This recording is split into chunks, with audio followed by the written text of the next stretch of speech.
हाय। अगर आप प्रीलिम्स 2026 के लिए अपियर हो रहे हैं तो ये वीडियो आपके लिए मस्ट वॉच है।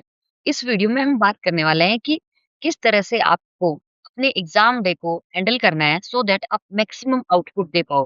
बिकॉज अभी तक 1.5 से 2 साल तक आपने जो पढ़ाई करी है वो इम्पोर्टेंट है, बट उससे भी कहीं ज्यादा इम्पोर्टेंट है आपका एग्जाम डे। आप एग्जाम डे पे कैसे परफॉर्म करते हो, उसी से आपका रिजल्ट डिसाइड होगा। तो इस वीडियो को हम 2 पार्ट्स में कवर करेंगे। पहले पार्ट में हम बात करेंगे कि किन चीज़ों की एक चेकलिस्ट बनानी है आपको और देखना है कि ये सारी चीज़ें आपके साथ हैं कि नहीं for the exam day. Second part में हम डिस्कस करेंगे कि किन चीज़ों का ध्यान रखना है, जिसकी वजह से आप अपने माइंड को काम रख पाओ और ओवर स्ट्रेस नहीं हो, ओवर थिंकिंग में ना जाओ एंड मैक्सिमम एफिशिएंसी के साथ एग्ज़ाम हॉल में परफॉर्म कर पाओ। So stay with me, start करते हैं। ओके, पार्ट 1 में किन चीज़ों का ध्यान रखना है आपको? सबसे पहले तो आपका जो एडमिट कार्ड है, उसकी मिनिमम 2 कॉपीज़ आपके पास होनी चाहिए। 2 कॉपीज़ क्यों होनी चाहिए? एक आपके पास अपने बैग में रहेगी, जो आप एग्ज़ाम हॉल से बाहर छोड़ के जाओगे, एक आप एग्ज़ाम हॉल के अंदर लेके जाओगे। अब होता क्या है कि आपको एडमिट कार्ड दोनों एग्ज़ाम्स के लिए सेपरेटली दिखाना होता है। कई बार क्या होता है कि जैसे आप पहला पेपर दे के आए, हो सकता है आपने उसके ऊपर एडमिट कार्ड के ऊपर कुछ स्क्रिबल कर दिया या फिर पानी गिर गया, खाना गिर गया, कुछ भी हो सकता है। तो इमरजेंसी केस के लिए आपके पास एक फ्रेश एडमिट कार्ड होना चाहिए सो दैट कि आपको एंट्री गेट पे कुछ इश्यूज ना हो। नंबर 2 पे क्या ध्यान रखना है कि आपको एडमिट कार्ड को रीड कर लेना है। जैसे प्रिंट आउट आप लेके आए हो ना, उसके दोनों साइड्स को एक बार रीड आउट कर लो। फर्स्ट साइड रीड करने का मतलब है कि जैसे आपका नाम और जो आईडी प्रूफ आपने दिया है, उसके नंबर वगैरह सब ठीक है कि नहीं। उसके बाद वो सब्जेक्ट कोड क्या है, पेपर नेम क्या है, वो भी थोड़ा ध्यान दे लेना चाहिए। टाइमिंग्स का भी ध्यान दे लेना चाहिए कि भाई 9:30 टू 11:30, 2:30 टू 4:30 में है पेपर या 9 टू 11, 2 टू 4, क्योंकि थोड़ा बहुत कभी-कभी चेंज हो जाता है हाफ एन आवर का। तो एक बार टाइमिंग्स को भी गो थ्रू करो और बाकी डिटेल्स को भी। उसके अलावा जो बैक साइड में जो इंस्ट्रक्शंस गिवन होती हैं, उनको गो थ्रू करना बहुत ज़रूरी है। उससे क्या होगा, आपको आइडिया रहेगा कि भई क्या चीज़ अलाउड है एग्ज़ाम हॉल में, क्या नहीं अलाउड है। फॉर एग्ज़ाम्पल, इंस्ट्रक्शंस में मेंशन होता है कि सिंपल एनालॉग वॉच अलाउड है एंड डिजिटल वॉच और बाकी electronic items are not allowed. तो उसी अकॉर्डिंग आप अपने साथ सामान कैरी करोगे। सिंपल एनालॉग वॉच लेके जाना बहुत ज़रूरी है। तो थर्ड पॉइंट यही है कि keep a watch with you, क्योंकि एग्ज़ाम हॉल में कई बार वॉल क्लॉक नहीं होती है। तो आपको अपने टाइम का ट्रैक करने के लिए अपनी पर्सनल वॉच रखना बहुत ज़रूरी है। मेरे साथ एक बार ऐसा हुआ कि एंट्री गेट पे उन्होंने मेरी वॉच रखवा ली। सिंपल वॉच थी, but I am not able to recall exactly क्या इश्यू था, बट हाँ, उन्होंने बोला कि हर एक रूम में वॉल क्लॉक लगी हुई है ऑलरेडी। तो सेफर साइड उन्होंने बोला कि सब लोग अपना वॉच बाहर ही छोड़ सकते हो। तो आई थॉट कि ठीक है, इट्स फाइन कि जब वॉल क्लॉक लगी है तो I can go without my own watch. लेकिन जाके देखा कि हॉल में क्लॉक नहीं थी। तो मैं मतलब बहुत ज़्यादा एकदम से टेंशन में आ गई। फिर मैंने इन्विजिलेटर से बोला कि वॉल क्लॉक मँगवा दीजिए, तो मैम ने बोला कि मैं बात करती हूँ, आ जाएगी तो ठीक है, अदरवाइज़ आप टेंशन मत लो, मीनव्हाइल आप मेरी वॉच यूज़ कर सकते हो। And literally she was very kind and मैंने उनकी वॉच यूज़ करी और पूरा हमारा पेपर खत्म हो गया था, पहला एग्ज़ाम जीएस वाला, और वॉल क्लॉक लगी नहीं थी। फिर बाकी बच्चों ने भी कंप्लेन की बिकॉज़ सबकी वॉच उन्होंने रखवा ली थी यही बोल के कि वॉल क्लॉक ऑलरेडी है, तो सबको इश्यू हुआ था। तो सेकंड फिर एग्ज़ाम के टाइम पे वॉल क्लॉक आ गई थी। बट आपको सेफर साइड अपनी वॉच लेके जानी है, ठीक है? उसके अलावा minimum 2 black ballpoint pen आपके पास होने चाहिए। एग्ज़ाम हॉल में मैंने 6 साल पेपर दिया है ना, तो मतलब मेरा एक्सपीरियंस रहा है, ऐसे बच्चे भी आते हैं हॉल में, जिनको यही नहीं पता कि ब्लैक बॉल पॉइंट पेन लेके जाना है या ब्लू पेन लेके जाना है। बहुत सारे बच्चे ब्लू पेन के साथ आ जाते हैं और बहुत सारे तो इस एक्सपेक्टेशन के साथ आ जाते हैं कि भई वहीं पे इन्विजिलेटर शायद आपको पेन भी बाँट देगी या बाँट देगा, ठीक है? तो इतना मतलब ऑप्टिमिस्टिक मत रहो, अपना पेन लेके जाना है साथ में, ओके? फिर उसके बाद water bottle, transparent water bottle रखो सो दैट कि गेट पे आपको फालतू के क्वेश्चंस ना पूछे जाएँ। कोई भी सिंपल अपना जो लिम्का वगैरह की जो बॉटल आती है उसको ऊपर वाला पेज फाड़ दो, ठीक है? रैपर फाड़ दो।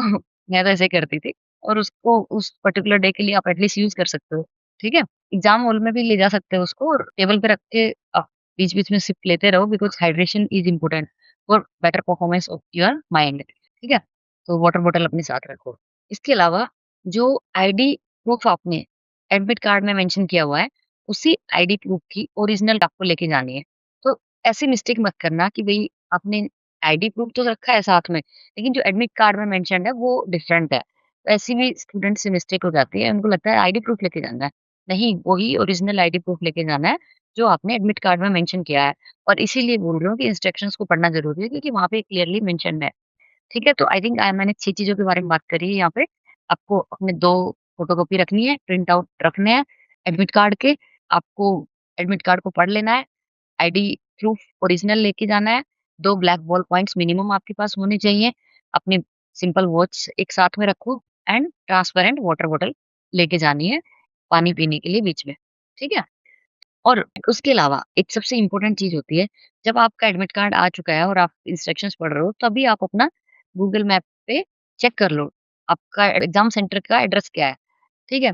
और ये सजेस्ट किया जाता है कि आपको 1 दिन पहले एग्ज़ाम सेंटर पे जाके चेक कर लेना चाहिए उसकी location etcetera. You should be familiar with your exam centre. मैंने 6 बार ये पेपर लिखा है प्रीलिम्स वाला, मैंने कभी भी ऐसा नहीं किया था, बट मैं एग्ज़ाम सेंटर की लोकेशन को बहुत अच्छे से देख लेती थी। और उसी अकॉर्डिंग मैं एस्टिमेट लगा लेती थी कि भई मेरे को यहाँ से कितना टाइम लग रहा है, मेरे को कैब से जाना बेटर रहेगा, मेट्रो से जाना बेटर रहेगा या फिर ऑटो से जाना बेटर रहेगा। तो अकॉर्डिंगली आप प्लान करो, लोकेशन को बहुत अच्छे से देख लो, ठीक है? और फिर जब आपने लोकेशन देख ली है, आपको पता है कितना टाइम लगेगा, तो अराउंड 1 आवर का मार्जिन मिनिमम लेके चलो। जिस दिन आपको पेपर देने जाना है तो टाइमली घर से निकलो और जब 9:30 पे एग्ज़ाम स्टार्ट हो रहा है, उससे 30 मिनट्स पहले ही आपका एग्ज़ाम हॉल बंद हो जाता है। तो आपको 1 घंटा और पहले पहुँचने की कोशिश करनी चाहिए एग्ज़ाम हॉल पे, सो दैट कि आप जाके फ़ैमिलियराइज़ हो जाओ कि भई हाँ, यहाँ पे मेरे को पेपर देना है, थोड़ा काम हो जाओ, एंग्ज़ायटी नहीं रहे, लास्ट मिनट हड़बड़ी ना आए। देखो, एग्ज़ाम हॉल में लोग लेट होते हैं, ये भी एक मेरी फ्रेंड का एक्सपीरियंस है, वो अगर ये वीडियो देख रही होगी तो समझ भी जाएगी। वो 5 मिनट लेट पहुँची थी और उसको एग्ज़ाम हॉल में नहीं घुसने दिया था, तो ऐसा नहीं करना है, आपको टाइम से पहुँचना है। दूसरी चीज़, हो सकता है आप सही सेंटर पे हो कि नहीं, इस चीज़ को कैसे आइडेंटिफ़ाई कर सकते हो? सबसे पहले आप जाते ही वहाँ पे जो रोल नंबर लिस्ट लगी होती है कि कौन-कौन से रोल नंबर्स कौन-कौन से रूम में बैठने वाले हैं। तो सबसे इम्पोर्टेंट पॉइंट है कि जाते ही सबसे पहले आप देखो कि आपका रोल नंबर उस पर्टिकुलर रोल नंबर लिस्ट में है कि नहीं। अगर आपका रोल नंबर वहाँ मिल जाता है तो स्माइल, आप सही जगह पे आए हैं, ठीक है? ओके, तो पार्ट 1 में इन्हीं चीज़ों के बारे में बात करनी थी। अब हम चलते हैं पार्ट 2 पे, जो आपका एक तरह से सिलेक्शन डिसाइडर है। बहुत ही ज़्यादा इम्पोर्टेंट है, माइंडसेट के बारे में बात करना। देखो, अभी तक आपने सारा सामान अपने साथ कैरी कर लिया और आप सही एग्ज़ाम सेंटर पे भी पहुँच गए हो। सेंटर पे पहुँचने के बाद आपने अपना रोल नंबर भी चेक कर लिया है। Yes, you are at the right place. अब क्या करना है? अब एंट्री हो गई है। आपने सक्सेसफुली एंट्री ले ली है एग्ज़ाम हॉल के लिए। अब आप जा रहे हो अपने रूम की तरफ, जहाँ पे आपका पेपर होना है। अब आप अपने रूम में घुस गए हो, जहाँ पे आपका रोल नंबर आपकी टेबल पे लिखा हुआ है। आप जाके बैठ गए हो। अब किन चीज़ों का ध्यान रखना है? अब आप बैठ गए हो। अब बैठ गए हो ना, तो ये समझो कि आप अकेले ही हो उस रूम में, आपके अलावा और कोई नहीं है। ये क्यों इम्पोर्टेंट है? क्योंकि अक्सर क्या करते हैं ना स्टूडेंट्स, वहाँ बैठेंगे, फिर वो अपने आस-पास सब चेक करेंगे, अच्छा मेरे आगे कौन है, मेरे पीछे कौन है, मेरे साइड में कौन है, सब देखेंगे। फिर उसके बाद आगे वाले से पूछेंगे, अच्छा, आपका कौन-सा अटेम्प्ट है? अच्छा, पिछले अटेम्प्ट में आपके कितने मार्क्स थे? Okay, okay. पीछे वाले से बात करेंगे, आप कहाँ से हो? पिछला अटेम्प्ट दिया था आपने? फर्स्ट अटेम्प्ट है? लास्ट अटेम्प्ट है? ये सारी बातें करेंगे। इससे होता क्या है ना, आप अननेसेसरी की कन्वर्सेशन कर रहे हो, जो आपके लिए उस पर्टिकुलर मोमेंट पे इम्पोर्टेंट नहीं है। जब आप ये सब बातें कर रहे हो ना, तो आपका दिमाग ना थिंकिंग प्रोसेस में चला गया। आपके पास कुछ थॉट्स आ गए, उनकी प्रोसेसिंग आपके माइंड में होने लगी है। तो वो प्रोसेसिंग ऐसा नहीं है कि उसी टाइम एकदम से ही गायब हो जाएगी। वो प्रोसेसिंग थोड़ा टाइम लेती है और चलती रहती है माइंड में। मान लो आपके पास फिर आपका पेपर आ गया, लेकिन आपके थॉट्स तो चल ही रहे हैं। अरे यार! इसने तो लास्ट टाइम भी दिया था, मैं तो फर्स्ट अटेम्प्ट वाला हूँ। अब इसका नहीं हुआ लास्ट अटेम्प्ट, मेरा तो क्या होगा? मेरा तो फर्स्ट अटेम्प्ट है। ठीक है, मैं तो इसको ऐसे ही कैजुअली देता हूँ, फर्स्ट अटेम्प्ट में शायद होता नहीं। तो मतलब आपका दिमाग ना, वो पीछे जो आपने कन्वर्सेशन करी, उस अकॉर्डिंग कुछ कहानियाँ बनाने लगा और हो सकता है उसी अकॉर्डिंग वो परफ़ॉर्म भी करने लगे। सबसे इम्पोर्टेंट है ये पॉइंट। मैंने देखा है स्टूडेंट्स ऐसे करते हैं, पूरा दोस्ती यारी कर लेते हैं। कहाँ से हो? क्या है? क्या नाम है? कौन-सा अटेम्प्ट है एटसेट्रा। प्लीज़ अवॉइड दैट, ठीक है? फर्स्ट पॉइंट, अवॉइड कर दिया ना, शांति से आप बैठे हो, ठीक है। आप वेट कर रहे हो, इन्विजिलेटर है, वो आपको पेपर पकड़ाएगा। पेपर से पहले ओएमआर शीट आ जाती है। जनरली सेंटर्स पे वो अराउंड 10 मिनट्स पहले ओएमआर दे देते हैं। तो जैसे आपकी ओएमआर आ गई ना, तो start filling roll number etcetera, ठीक है? क्योंकि फिल करने में अराउंड 8 टू 10 मिनट्स लग जाते हैं, क्योंकि आपको थोड़ा ध्यान से भरना होता है कि कुछ मिस्टेक ना हो। क्योंकि देखो इंस्ट्रक्शंस में साफ मेंशन किया हुआ है कि अगर आप अपने ओएमआर में रोल नंबर वगैरह में कुछ मिस्टेक करी, तो फिर आपका पेपर चेक नहीं होगा, ठीक है? तो इस तरह की डिस्क्रिपेंसीज़ को अवॉइड करने के लिए आपको एन्श्योर करना है कि आप अपना ओएमआर शीट अच्छे से भरें, ठीक है? तो आपके 10 मिनट्स बच भी जाएँगे, ये काम आपको शांति से कर लेना है, हड़बड़ी में नहीं करना है। कोई मिस्टेक नहीं करनी है, ओएमआर शीट पे गलती से भी कोई इधर-उधर कोई लाइन नहीं खींचनी है, कुछ भी नहीं लिखना है, that should be very neat and clean, okay? ठीक है? इसके बाद आपके पास पेपर आ गया, आपको पेपर उसी तरीके से सोल्व करना है जैसे आपने प्रैक्टिस की है घर पे। जैसे मान लो आपने 3 राउंड्स में पेपर को सोल्व करने की प्रैक्टिस की है, तो रेप्लिकेट दैट ओनली। अगर 2 राउंड्स में आपने प्रैक्टिस की है, तो रेप्लिकेट दैट ओनली। मीन्स कोई नई स्ट्रैटेजी नहीं अप्लाई करनी है उस पर्टिकुलर डे पे। जैसा प्रैक्टिस किया है, वैसा ही आपको एग्ज़ाम डे पे भी करना है। जैसे मान लो आपने 3 राउंड्स में पेपर सोल्व करने का डिसीज़न लिया है। जैसे ही आपका फर्स्ट राउंड कंप्लीट हो ना, पहले ओएमआर में बबल्स फिल कर दो। क्योंकि ये भी मैंने होते हुए देखा है स्टूडेंट्स के साथ, पूरा पेपर सोल्व कर देंगे, ओएमआर ही नहीं भर रहे हैं। लास्ट में इन्विजिलेटर खड़ा है, पेपर दे दो, नहीं सर मेरा तो बबल्स नहीं फिल हुए हैं। अरे तो कर क्या रहे थे इतनी देर से? बबल्स फिल करना है ना, वही तो चेक होने जाएगा। बाकी तो पेपर तो आप अपने साथ लेके चले जाओगे ना। तो ये गलती नहीं करनी है आपको। जैसे-जैसे आपके क्वेश्चन्स अटेम्प्ट हो रहे हैं, डिपेंड करता है कुछ लोग क्वेश्चन वाइज़ जैसे क्वेश्चन 1 किया, 2 किया, उसी टाइम बबल्स फिल कर देते हैं। बट मैं ऐसा नहीं करती थी। मैं जैसे मेरे को 3 राउंड्स में पेपर सोल्व करना होता था। फर्स्ट राउंड किया, उसके बाद मैं बबल फिल कर देती थी। फिर सेकंड राउंड किया, उसके बाद बबल फिल करती थी। लेकिन थर्ड राउंड के टाइम पे जैसे-जैसे मैं हर एक क्वेश्चन करती जा रही हूँ, मैं बबल फिल करती जा रही हूँ। सो दैट कि ऐसा ना हो मेरे साथ कि मैंने 5 क्वेश्चन मेरे बचे हुए थे, 5 क्वेश्चन मैंने सोल्व किए, लेकिन बबल नहीं फिल हुआ। ठीक है? Make sure this. उसके बाद आप जीएस-1 आपका कंप्लीट हो गया, आप एग्ज़ाम हॉल से बाहर आ गए। अब बाहर आने के बाद जो ये बीच का जो ढाई 3 घंटे का टाइम है ना, उसको कैसे हैंडल करना है, ये बहुत ज़्यादा क्रूशियल है। देखो, मई का टाइम है, मई मंथ, सूर्य देवता भी बहुत ज़्यादा प्रसन्न रहते हैं। तो इतनी गर्मी होती है कि लू चल रही है भाई, इतनी ज़्यादा लू चल रही है ना, मतलब पेड़ के नीचे बैठे हैं। क्यों? क्योंकि सेंटर के आस-पास कुछ होता नहीं है, संडे वैसे होता है, सारी दुकानें-वुकानें भी बंद सी दिखती हैं। और मतलब एकदम उजड़ा-चमन टाइप दिखता है। मुझे तो वही बहुत याद है वो दिन, मतलब ऐसे लगता था अरे यार! कितनी मेहनत करवा रहे हैं, ठीक है? लू चल रही है, आप पेड़ ढूँढ रहे हो, एक पेड़ के नीचे 5-7 बच्चे एक साथ बैठे हैं बेचारे, आँधी उड़ रही है, स्टॉल बाँध ले रहे हो, मिट्टी उड़ रही है तो, ठीक है? ऐसा भी होता है। तो आपको उस चीज़ के लिए रेडी रहना है। आप ये एक्सपेक्ट करके मत जाना कि भई वहाँ पे आपको बहुत बढ़िया अरेंजमेंट मिल जाएगा। मतलब कहीं न कहीं आपको देखना पड़ेगा कोई पेड़-पौधा या फिर पार्क-वार्क आस-पास में मिल जाता है। 1-2 बार हम पार्क में भी बैठे हैं। एक बार मंदिर में भी जाके बैठे थे, आस-पास में कोई मंदिर था, तो पुलिस वाले ने पूछ लिया था कि भई पास में जा रहे हैं? हमने बोला मंदिर है, पास में जाके बैठ गए। ठीक है, तो ऐसी जगह वो मंदिर वालों ने लेकिन फिर वो 12:30 के आस-पास बोले कि मंदिर बंद हो रहा है, जाओ आप। तो हम पार्क चले गए थे। ठीक है? तो देखो उस टाइम में सबसे पहला ये तो मैं कहानी बता दी मैंने थोड़ी बीच में, होता है ना कभी-कभी भावनाओं में बह जाते हो, अपने दिन याद आ जाते हैं। लेकिन आपके लिए जो इम्पोर्टेंट है, उस पे आप ध्यान दो। आपको उस टाइम सबसे पहले तो एग्ज़ाम हॉल से बाहर आते ही किसी से फिर से बात नहीं करनी है। नहीं पूछना तुम्हारा पेपर कैसा गया, मेरा कैसा गया। नहीं बताना मैंने कितने अटेम्प्ट किए, तुमने कितने अटेम्प्ट किए। नहीं आंसर्स चेक करने। नहीं देखना कि किस वाली कोचिंग इंस्टीट्यूट ने तो आंसर की भी डाल दी, कोई मतलब नहीं है। क्योंकि आपको पता होना चाहिए कि अभी आपका एग्ज़ाम खत्म नहीं हुआ है। स्टिल यू हैव पेपर 2 और पेपर 2 में भी पास होना उतना ही इम्पोर्टेंट है जितना पेपर 1 में है। पेपर 1 में आपके 150 भी आ गए, तो क्या फ़ायदा अगर आपने पेपर 2 में गलती कर दी तो? इसलिए अपने आप को शांत रखो। किसी से ज़्यादा बातचीत नहीं, अगेन कोई मतलब नहीं, जैसा गया चला गया ना, आपका फ़ोकस होना चाहिए 2 पे। आपको दूसरों से तो बात करनी ही नहीं है, खुद भी नहीं सोचना है कि इस क्वेश्चन का तो ये आंसर हो सकता था, यार इतने और अटेम्प्ट कर सकता था, एटसेट्रा। नहीं, नहीं, दैट इज़ पास्ट, भूल जाओ उसके बारे में। 2 मिनट के लिए शांत बैठ के अपने आप को इंस्ट्रक्शंस दो कि that paper is over, I need not to think about that. मैं उसके बारे में नहीं सोच रही हूँ, मुझे अपने सीसेट पे ध्यान देना है। लिटरली थोड़ा-सा एफर्ट लगाने पड़ते हैं, अपने माइंड को कॉन्शियसली इंस्ट्रक्शंस देनी पड़ती हैं।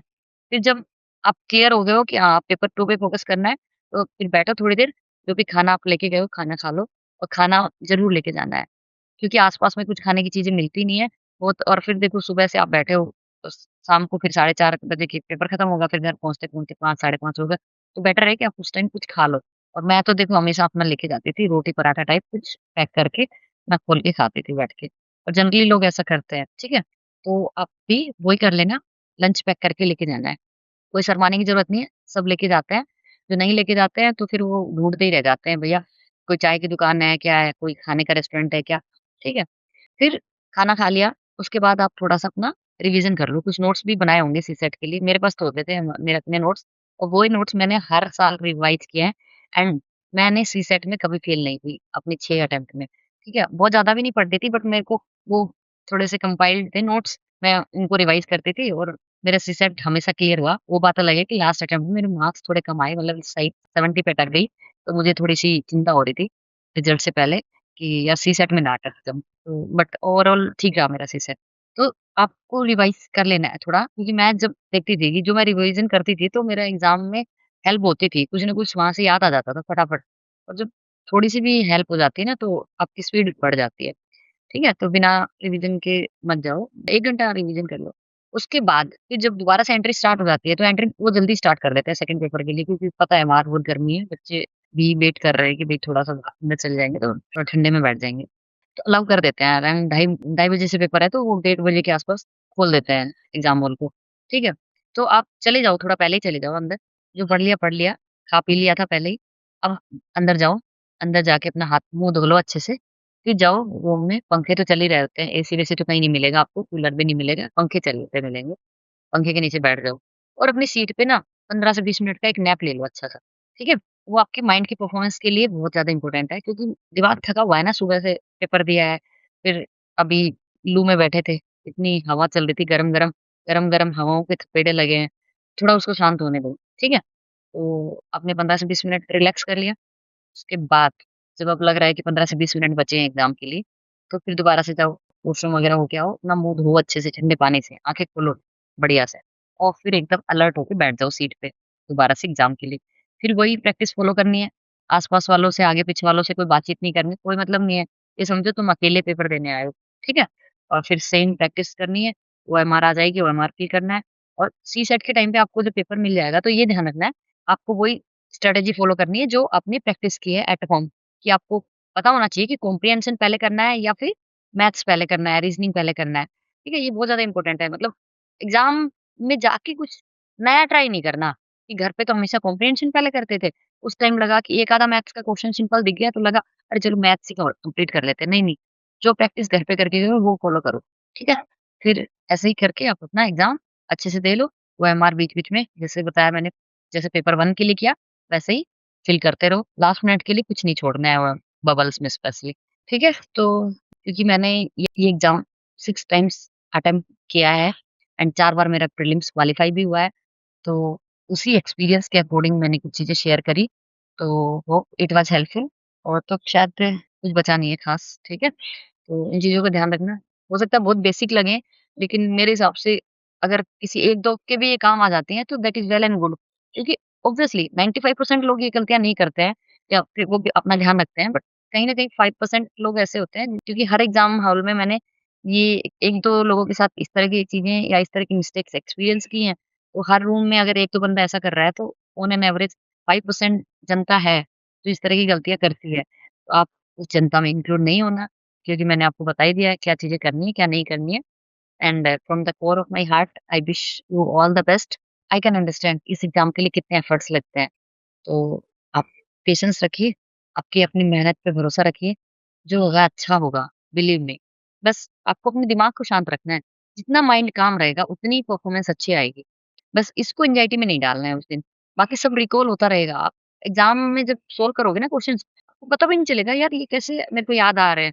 आपको याद आते जाएँगे बिकॉज़ आपने उसको अच्छे से पढ़ा है, आपकी वो लॉन्ग टर्म मेमोरी में स्टोर हो गया है और हम जब दिमाग आपका शांत है, प्रोसेसिंग हो रही है इज़िली, रिकॉल हो जाएगा। ये नहीं सोचना कि इतना सारा पढ़ा हुआ है कैसे याद आएगा। वो दिमाग का काम है, वो अपने आप उस चीज़ को रिकॉल कर लेगा। आपको बस इसको शांत रखना है, इतना एफर्ट लगाना है, ठीक है? So again wish you all the best, give your best and फिर मिलते हैं जल्दी नेक्स्ट वीडियो में।